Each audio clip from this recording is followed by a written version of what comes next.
किसान आंदोलन के समर्थन में पूरे हरियाणा में आज बिजली बोर्ड कर्मचारी धरने पे आ गए हैं और आज हम इनसे बात करेंगे कि किसान आंदोलन के पक्ष में बिजली कर्मचारी यूनियन क्या कहती है, इनके क्या विचार है। आइए हम बात करते हैं बिजली बोर्ड के नेताओं से। जो फैसला लिया है, आज किसान दिवस है। किसान दिवस के उपलक्ष्य में किसान 26 तारीख से, पिछली 26 तारीख से लगभग 1 महीना हो चुका है, अपने मांगों को लेकर दिल्ली सारी रात बाहर यानी बगैर छत के सोना, वहीं खाना, वहीं पीना, वहीं ठंडे पानी में नहाना, और वो लगभग 1 महीने से अपनी इन 3 काले नियमों को, काले कानून जो विधेयक पारित करे हैं, उनको वापस लेने के लिए सरकार पर दबाव बनाने के लिए वहाँ बैठे हैं, लेकिन सरकार टस से मस नहीं हो रही। अब आगे जो फैसला हमारे नेतृत्व ने लिया है कि आज जो है किसान दिवस है, किसान दिवस के उपलक्ष्य में कर्मचारी किसानों का साथ देंगे और 1 दिन का उपवास रखेंगे 11 से 3 का। तो उसमें जो है बिजली बिल 2000, ये नहीं है कि 3 अधिनियम वही विधेयक ही हैं, इसमें ये भी है बिजली बिल 2020, उसको भी वापस देने के लिए आज बिजली बोर्ड से स्टार्ट किया गया है ये। और आने वाले समय में सभी विभाग इसमें शामिल होंगे और सरकार का पुरजोर विरोध करेंगे। अगर सरकार नहीं मानती है तो हमें ऐसी नौबत नहीं आ जाए कि हम किसानों के साथ वहाँ जाकर बैठ जाएं। सर, आपको लगता है ये आंदोलन खाली किसानों का ही नहीं है, ये पूरी जनता का आंदोलन है, आपको ऐसा लगता है कुछ? ऐसा है जी, इसमें आम आदमी इससे प्रभावित होगा, क्योंकि ये जो नियम है ये कहीं ना कहीं ऐसा दस्ता है कि ये बीजेपी की एक सत्ता में आने से पहले की ही थोक बजा है कोऑपरेटिव जगत के लिए। कोऑपरेटिव जगत के साथ इन्होंने ये किया है कि आप हमारे को राज दो, हम आपको लूट का अधिकार देंगे, कि आम जनता जो है त्राई तराई करके मर जाए, केवल वोट लेने तक रह जाए, आम जनता के पास कुछ ना रहे, ना प्रॉपर्टी रहे, न उनके पास किसानी रहे, और वो तरस के मरे। और आज सवेरे अखबार पढ़ा था कि पाकिस्तान में इस टाइम 30 रुपये अंडा, 60 रुपये किलो गेहूँ और 1000 रुपये किलो अदरक। तो ये हालत यहाँ आने वाली है अगर कारपोरेट जगत यहाँ आ गया। आप लगभग 6 महीने से देख रहे हो, आलू का भाव 50 रुपये किलो, प्याज का भाव 80 रुपये किलो, वो कहाँ है? वो इसी कारपोरेट जगत की वजह से है। 2 रुपये किलो, 4 रुपये किलो इन्होंने खरीद के स्टॉक करके और अपने मनमर्जी के भाव से बेच रहे हैं। आम जनता दुखी है, आम जनता ने खानी है सब्जी। तो इसी तरह अनाज के साथ होगा, इसी तरह फल फ्रूट सब्जी के साथ, जो इन्होंने कारपोरेट जगत को बनाने के लिए अडानी को तो अनाज का दे दिया और अंबानी को जो है फल फ्रूट का, सब्जी का दे दिया। तो ये हमारे हाथों में रहेगा कहाँ? किसान पे इतनी पावर नहीं कि उसको स्टॉक करके 1 साल रख सके, अपना खाने के लिए वो रख सके। आम दुकानदार के पास नहीं, छोटे व्यापारी के पास नहीं, मजदूर के पास नहीं। तो इसमें तो जीवेगा तो कारपोरेट जगत ही जीवेगा। ये डेथ वारंट है किसी किस्म से आम जनता का। जैसे किसान, जैसे बीजेपी सरकार है पूर्ण बहुमत में है अभी, तो इसको कर्मचारी और किसान मिलके एकदम से कैसे रोक पाएंगे? इसको कहाँ कैसे लड़ाई लड़ी जाएगी? ऐसा है जी, हमारा फर्ज है प्रदर्शन करने का और विरोध करने का। हमारा जो फर्ज है हम उसको पूरा कर रहे हैं। आगे जो करना है वो सरकार ने देखना कितना दबाव बन पावा है। आम अगर जनता लगती है तो बड़े बड़े, ये तो कुछ भी सरकार नहीं है, बड़ी बड़ी सरकारें गिरी हैं। इंदिरा गांधी थी 77 में जब इमरजेंसी लाई, उसने तो सभी अंदर कर दिए थे, लेकिन फिर सरकार उसकी भी जाती रही और सरकार ने माननी पड़ी बातें। तो ये तो कोई बड़ी बात नहीं है, इन सरकार ने आना पड़ेगा लास्ट दिन इन बातों को। और ये बात जायज़ है, नाजायज़ नहीं है। अगर ये आंदोलन है ये जायज़ है, ये नाजायज़ नहीं है, बिल्कुल अपने हक की लड़ाई है। अपने हक की लड़ाई की तो कोई भी है। ये बिजली बोर्ड की तरफ से है किसानों के समर्थन में, और हम सर्व कर्मचारी संघ की टीम इसको समर्थन में आई है। लगातार कर्मचारी किसानों के समर्थन में आंदोलन कर रहे हैं सरकार के खिलाफ। सभी को पता है कितने दिनों से कृषि कानूनों के विरोध में किसान सड़कों पर है। लगातार सरकार उनके आंदोलन को दबाने की कोशिश कर रही है, तोड़ने की कोशिश कर रही है, भ्रम फैलाने की कोशिश कर रही है जनता में। इसके विरोध में कर्मचारी किसानों के साथ खड़ा है और हमेशा खड़ा रहेगा। सरकार जब सत्ता से पहले, आने से पहले कुछ और वादे करती थी, स्वामीनाथन की बात करती थी, लेकिन सत्ता में आने के बाद सरकार ने किसानों का साथ छोड़ करके कुछ कारपोरेट घरानों का साथ पकड़ लिया है। उसी का विरोध हम कर्मचारी कर रहे हैं। सरकार ऐसा भी है क्या? सरकार ऐसा भी कुछ कर सकती है जो कर्मचारी और किसानों के बीच में भी ऐसा कुछ करे कि कर्मचारी किसानों को साथ ही न दे? फूट डालने वाली बात तो सरकार कर ही रही है, क्योंकि कल मैं न्यूज़ चैनल पे न्यूज़ देख रहा था तो अपने जो कृषि मंत्री हैं उन्होंने खुद कहा है कि भाई जो यहाँ पे जो संगठन बैठे हैं वो सिर्फ 60 संगठन के लोग बैठे हैं यहाँ पे दिल्ली में, और हमारे साथ जो इन 3 बिलों के समर्थन में 600 संगठन और हैं उनके अकॉर्डिंग, जबकि एक सरासर झूठ है। 60 संगठनों के आदमी तो वहाँ 2-3 लाख आदमी वहाँ दिल्ली में बैठे हैं, और 600 संगठनों के आदमी उनसे मिलने आते हैं और किसी को पता भी नहीं चलता है, उनका मिल के जाते हैं, उनको समर्थन है, उनके जो 3 बिल बनाए हैं उन्हें समर्थन करके चले भी जाते हैं। तो ये सरासर झूठ वाली बात है, ये नहीं है। दूसरी बात, आज तक कर्मचारियों जिन्हें आंदोलन करे हैं, हो सकता कहीं न कहीं हमारे मांग के लिए, अधिकारों के लिए कानून उसके लिए हड़ताल किए होंगे, धरने किए होंगे, लेकिन जो अब ये एक आंदोलन चला हुआ दिल्ली में, ये आंदोलन ऐसा है कि सरकार थोप रही है, सरकार कुछ देना चाह रही है, लेकिन किसान उससे ये कह रहे कि भी हमने ये नहीं चाहिए, तो भी सरकार उसके पक्ष में नहीं है, तो भी सरकार ज़बरदस्ती उनको देने के लिए तैयार हो रही है। जब इतने अच्छे कानून हैं तो सरकार उनको वापस क्यों नहीं ले रही है? उनके हित के लिए कह रहे हैं कि भाई सरकार इनकी जो किसानों के हित के लिए हैं तीनों कानून, जब किसान अपना हित चाहते ही नहीं तो ज़बरदस्ती क्यों थोप रही है सरकार उनके ऊपर? ये सिर्फ एक भौकाने वाली बात है। और मैं आपको बताना चाहता हूँ कि जो अब आज से 1 महीने पहले सब्जियों रेटों में इतना उछाल था, और आज आपको बताना चाहूँ मैं, आलू का रेट अब 15 रुपये हो गया है, और 1 महीने पहले जब किसान की फसल नहीं आ रही थी तो वो रेट 80 रुपये था। और ये 3 कानूनों में यही होने वाला है, क्योंकि जब किसान की फसल आएगी, जो उनका स्टॉक एक्स्ट्रा स्टॉक होगा उसको वो निकाल देंगे, और जब किसान की फसल चली जाएगी, किसान की फसल जाने बाद ये एक अनलिमिटेड स्टॉक कर लेंगे और उसको 10 गुना 30 गुना तक इसको दाम बढ़ा के मार्केट में उतारेंगे। और आप थोड़ी देर पहले पूछ रहे थे हमारे साथी से कि भी ये किसान आंदोलन के बजाय आम जन आंदोलन भी होने वाला है। मैं तो ये कह रहा हूँ कि किसानों से ज़्यादा आम आदमी को इसका ज़्यादा नुकसान होगा, क्योंकि किसान अपनी फसल को अपने लिए तो स्टॉक कर सकता है, लेकिन आम आदमी उसका स्टॉक कहाँ से करेगा? क्योंकि उत्पादन किसान कर रहा है इसका, तो किसान अपने लिए 1 साल के लिए स्टॉक कर सकता है, अपने लिए भी, अपने परिवार के लिए भी, अपने पशुओं के लिए भी। लेकिन सबसे बड़ी मार जो इसकी होगी वो आम आदमी के ऊपर होगी, क्योंकि सरकार की मंशा है जो 5 इनके कॉरपोरेट घराने हैं वो 150 रुपये किलो आटा बेचें और उनकी जेब भी भरें और अपने घर भी भरें। और मैं आज इस मंच के माध्यम से आपके सामने बताना चाहता हूँ कि जब तक ये तीनों कानून काले कानून हैं, और इसके साथ साथ एक बिजली अमेंडमेंट 2020 बिल लाने जो आगे तैयारी थी इनकी सरकार की, अब सरकार अचल बिचल हो रही है, और उसके बाद इनकी तैयारी थी कि भाई ये 3 कानून थोप के इनके ऊपर, और उसके बाद बिजली अमेंडमेंट 2020 लाएगी, और उसमें बिजली जो आज रेट आप 10 पैसे किसान यूज कर रहा है वो 8 से 10 रुपये प्रति यूनिट उसका रेट हो जाएगा।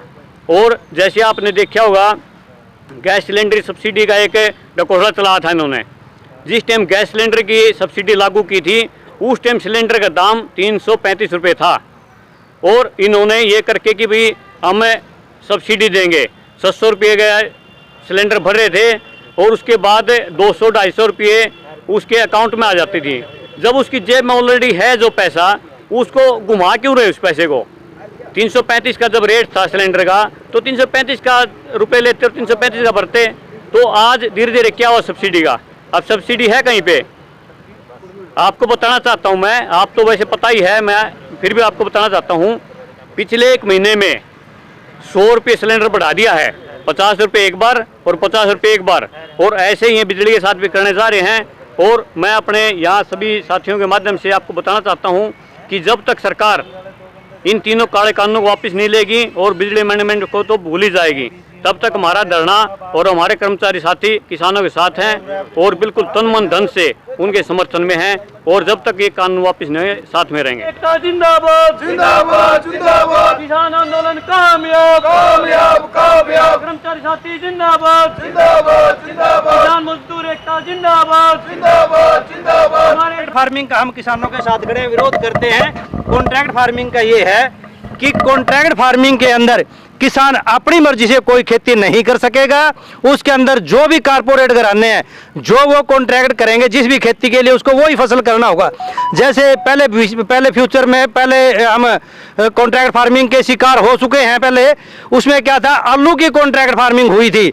आलू कॉन्ट्रैक्ट फार्मिंग में क्या था, एक साल तो उन्होंने अच्छे दाम दिए, लेकिन अगले साल जब आलू की खेती ज़्यादा हुई तो वो एक छल्ला बना के लेके आए और उन्होंने ये कहा कि जो भी आलू इस छल्ले के अंदर से निकलेगा वही आलू खरीदा जाएगा, दूसरा आलू नहीं खरीदा जाएगा। और उस समय किसानों का आलू सड़कों पे रुलता फिरा। और तीसरा है मंडियों का, ये कह रहे हैं कि हम जो मंडियां हैं, प्राइवेट मंडियां, जो हमारी सरकारी मंडियां हैं, इनके पैरेलल में प्राइवेट मंडियां बनाएंगे ताकि किसान जो है अपनी फसल कहीं और ले जाके भी बेच सके। जब किसान अपने घर से 3 या 4 किलोमीटर ले जाकर फसल बेचने में सक्षम नहीं है तो प्राइवेट मंडियों में, जो कि घर से 100 किलोमीटर, खेतों से 100 150 किलोमीटर दूर होंगी, वो वहाँ कैसे ले जाएगा। शुरू में तो ये हमारी फसल खरीदेंगे, लेकिन बाद में हमारी फसल नहीं खरीदेगा कोई भी। जब प्राइवेट मंडियां सक्रिय हो जाएंगी तो ऑटोमेटिक जो सरकारी मंडियां हैं वो खत्म हो जाएंगी, जो मार्केटिंग कमेटी है वो बिल्कुल खत्म हो जाएंगी। और जो हमें किसान को एमएसपी, मिनिमम सपोर्ट प्राइस फसल का मिलता है, वो मिलना बिल्कुल बंद हो जाएगा। उसका एक उदाहरण है, जैसे बिहार है, अदर स्टेट है, यहाँ हमारे यहाँ 1888 रुपये, 1868 रुपये जीरी बिकी। वहाँ पे बिहार के अंदर एमएसपी ना होने के कारण 1000 रुपये से भी नीचे दामों में जीरी की फसल बिकी है। सरकार यही चाहती है कि जो हरियाणा का, पंजाब का किसान आज एमएसपी पे गेहूं बेच रहा है, आज एमएसपी पे जीरी बेच रहा है, कहीं ना कहीं उसकी फसल को औने पौने दामों में लुटवाने का जुगाड़ आज ये केंद्र सरकार कर रही है। कारपोरेट के जो घराने हैं उनसे मोटा कमीशन लेके जिमीदार की फसल को सस्ते दामों पे बिकवाने का काम ये केंद्र की सरकार कर रही है। बाकी जो भी हमारे किसान नेता इतनी सर्दी के अंदर बॉर्डर के ऊपर बैठे हैं, जो भी वे साथी किसान, हम किसान फैमिली से हैं, जो भी वो निर्णय वहाँ बॉर्डर पे लेंगे, हमारा ऑल हरियाणा पावर कॉरपोरेशन का संगठन किसानों के साथ है। हम वहाँ बॉर्डर पे जाके भी उनका समर्थन करते हैं। हमारे संगठन ने वहाँ बॉर्डर पे उनके लिए 6 लाख रुपए का चेक अलग से दिया, 1 लाख रुपए 25 क्विंटल अनाज अलग से दिया। और उनके समर्थन में यहाँ भी हमने ब्लॉक स्तर पे भी आंदोलन किया और उनको आश्वासन दिया कि जब तक भी आपका आंदोलन चलेगा, all Haryana power corporation SKS Haryana आपके समर्थन में लगातार ऐसे ही आंदोलन करती रहेगी। आंदोलन लगातार चल रहा है। पहले जो लोकल स्तर पर चल रहा था, अब उसके बाद उन्होंने दिल्ली पहुंचने का प्रयास किया। उसके बावजूद भी सरकार ने उनको रोकने के लिए बहुत से गलत हथकंडे अपनाए और उसके बावजूद भी सरकार, इतने तकड़े आंदोलन के बावजूद भी सरकार बात मानने को तैयार नहीं है। सरकार, किसानों का जो मानना है, किसानों की जो राय है, उन्होंने मतलब तीनों कृषि कानून अच्छी तरह से पढ़ने के बाद ये विरोध प्रदर्शन स्टार्ट किया था। अगर कोई चीज़ सरकार कह रही है कि भी आप ये कृषि कानून ये किसानों के हित में है और किसान ही उसको नकार रहे हैं भी हमें आपकी ये चीज़ नहीं चाहिए, तो किसान क्यों, जो सरकार, केंद्र सरकार है, क्यों ज़बरदस्ती किसानों पर ये कानून थोप रही है। इसके साथ साथ किसान तीनों कृषि कानूनों के साथ साथ बिजली अधिनियम 2020 का भी विरोध कर रहे हैं, क्योंकि दोनों कानून एक दूसरे से जुड़े हुए हैं, कृषि और बिजली। अगर किसान को सब्सिडी पे बिजली प्रदान की जा रही है तो वो ठीक ढंग से खेती कर पाएगा। अगर उसको बिना सब्सिडी की बिजली प्रदान की जाएगी तो किसान खेती नहीं कर पाएगा, क्योंकि सरकार की जो नीति है बिजली अधिनियम 2020 के प्रति, वो ये कानून पास करके ये कह रहे हैं कि सिलेंडर की तरह हम जो बिजली पर सब्सिडी देते हैं वो किसान के खाते में भेजेंगे। कहने का मतलब, अगर किसान का बिल 10,000 रुपये या 15,000 रुपये या 20,000 रुपये पर मंथ आता है तो पहले हम उससे 20,000 रुपये भरवाएंगे, उसके बाद जो उसकी सब्सिडी बनती है 18,000 20,000 वो हम उसको मतलब उसके खाते में प्रदान करेंगे। जबकि वास्तविकता क्या है, आप लोग जागरूक साथियों, आपको भी पता होगा, सिलेंडर पे इन्होंने शुरुआत में 300 रुपये भी सब्सिडी दी है, लेकिन आज जो हमें सिलेंडर मिल रहा है वो हमें सब्सिडी नाम मात्र की रहेगी, 4 रुपए 2 रुपए हमें सब्सिडी प्रदान की जाती है और चुपके से सब्सिडी वाले गैस सिलेंडरों के रेट बढ़ा दिए जाते हैं। अभी भी आपने देखा होगा 8-10 दिन पहले 50 रुपए सब्सिडी वाले सिलेंडर का रेट बढ़ा दिया गया। अब हमें सिलेंडर 650 रुपए का लगभग मिलता है। सरकार ने धीरे धीरे 700 रुपए के लगभग का, तो सरकार ने धीरे धीरे सब्सिडी खत्म कर दी है, लोगों को आदत बना दी है। इसी तरह ये बिजली की सब्सिडी खत्म करना चाहते हैं। जो किसानों को कृषि हरित क्रांति के नाम पर जो सस्ती बिजली प्रदान की जाती थी, सरकार उससे भी पल्ला झाड़ना चाह रही है और तीनों उसके ऊपर सबसे बड़ा कुठारा गाती है। तीनों कृषि कानून लागू करके किसान को अपनी ही जमीन पर मजदूर बनाना चाहती है, जो कि एक बहुत बड़ा षड्यंत्र है और उद्योगपतियों के साथ मिलकर किसानों को आत्महत्या के कगार तक पहुंचाना चाहती है। और जैसा कि साथी हमारे यूनिट प्रधान महेंद्र जी ने कहा है, जब तक किसानों का आंदोलन चलेगा, AHPC worker union, affiliated SKS और EFI के साथ हम ये आंदोलन करते रहेंगे। आर्थिक रूप से भी किसानों को सहयोग करेंगे और मजबूती के साथ किसानों के साथ खड़े रहेंगे। धन्यवाद। तो कहते हैं ना MSP खत्म होगी ना मंडी खत्म होगी। ऐसा है, इससे पहले भी तानाशाही सरकारें बहुमत के साथ आती रही हैं। बहुमत, जिस सरकार को बहुमत मिल जाए वो अपने आप को तानाशाही समझने लग जाती है। लेकिन जनता से बड़ा मैं कहता हूँ लोकतंत्र में कोई नहीं है। लोकतंत्र में जनता ही सर्वोपरि है। अगर जनता चाहेगी तो किसान, मैं कह रहा हूँ, सिर झुकाने की तो बात, ये घुटनों के बल पर आकर इन तीनों कृषि कानूनों को रद्द करेगी। अब जब ये अभी तो ये किसानों का आंदोलन बना हुआ है, ये धीरे धीरे जन आंदोलन में तब्दील हो रहा है और जिस दिन ये पूर्णतः जन आंदोलन में तब्दील हो जाएगा उस दिन सरकार अपने आप हाथ जोड़कर माफी मांगेगी, तीनों कृषि कानूनों के साथ साथ बिजली अधिनियम 2020 को भी रद्द करेगी। कल मुख्यमंत्री के काफिला पे काफी ज्यादा किसानों ने घेराव किया, उसके बारे में आप क्या कहेंगे? ऐसा है, ये बीजेपी के जो नेता हैं, जो ये प्रतिक्रिया थी कल की, ये जो मुख्यमंत्री के द्वारा या बीजेपी के नेताओं के द्वारा, क्योंकि सत्ता में है, जवाबदेही इन्हीं की बनती है।